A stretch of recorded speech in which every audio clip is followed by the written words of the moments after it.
Morning, hello everyone, welcome back to my another blog. সবাই কেমন আছো অবশ্যই একটা কমেন্ট করে জানিও। হ্যাঁ জানি ভিডিওটা হয়তো বিকেলে পোস্ট হবে, কিন্তু আমি যেহেতু সকাল থেকে ব্লগটা স্টার্ট করেছি তাই গুড মর্নিং বলে দিলাম। তো তোমারই জন্য হয়েছি প্রেমে যে বন্য। সো আমি এমনভাবে ব্লগ কোনোদিন শেয়ার করিনি ফেসবুকে, যে সারাদিন কি কি করলাম না করলাম, মানে লাইফস্টাইল ব্লগ আর কি শেয়ার করিনি। এই ধরো কোথাও ঘুরতে গেলে তখন ব্লগ করতাম।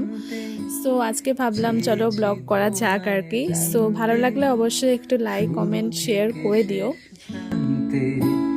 ছুটে ছুটে গেছি তাই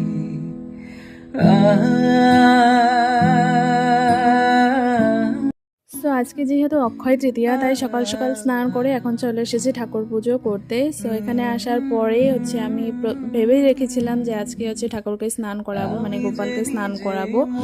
সো কোনোদিন আমি এভাবে করাই নই, আজকে আমার ফার্স্ট টাইম। সো থাম্বের কাছে একটু একটু শুনেছিলাম, আর বাদবাকি নিজে যা পেরেছি, ভুল ভ্রান্তি হলে ক্ষমা করে দেবো ঠাকুর। সো সেভাবেই আর কি আমি করিয়েছি। সো এখানে দেখো জলের মধ্যে আমি অনেক কিছুই নিয়েছি, গঙ্গা জল নিয়েছি, তারপর অগু নিয়েছি, আর আরও অনেক কিছু ছিল, গোলাপ জল। সো এগুলো দিয়ে ভালো করে গোপালকে এখন স্নান করিয়ে দিলাম। তারপরে কিন্তু গোপালকে আমি নতুন ড্রেস পরাবো আজকে। নতুন না, মানে আগেরই ধরো ধুয়ে পরিষ্কার করে রাখা হয়েছিল, ওইগুলোর মধ্যে থেকে একটা পরিয়ে দিলাম।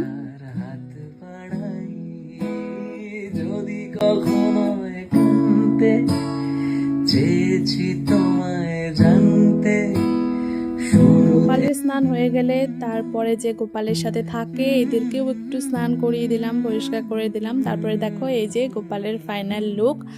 তারপরে চলো এখন পুজো সেরে নিই। হয়তো তোমারই জন্য হয়েছি প্রেমে যে বন্য। জানি তুমি অনন্য, আশার হাত বাড়াই।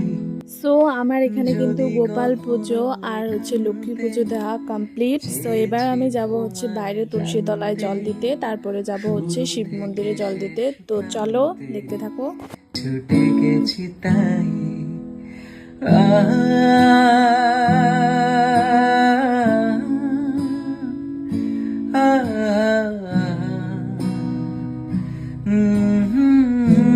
এই যে তুলসীতলায় জল ঢালা কিন্তু আমার কমপ্লিট। এখন কিন্তু আমি যাচ্ছি শিব মন্দিরে শিব ঠাকুরকে জল ঢালতে। সো দেখো এখন আমি এসেও বললাম এখানে, এখন কিন্তু আমি শিব ঠাকুরকে জল ঢালবো। সো সেভাবে ক্যামেরা করার মতন আমি কিছু পাচ্ছিলাম না বলে আমি জল ঢেলে ফুল দিয়ে তারপর ধূপকাঠি যখন দিচ্ছিলাম তোমাদেরকে একটু ভিডিও করে দেখালাম। সো পুজো দিয়ে খাওয়া দাওয়া করে এখন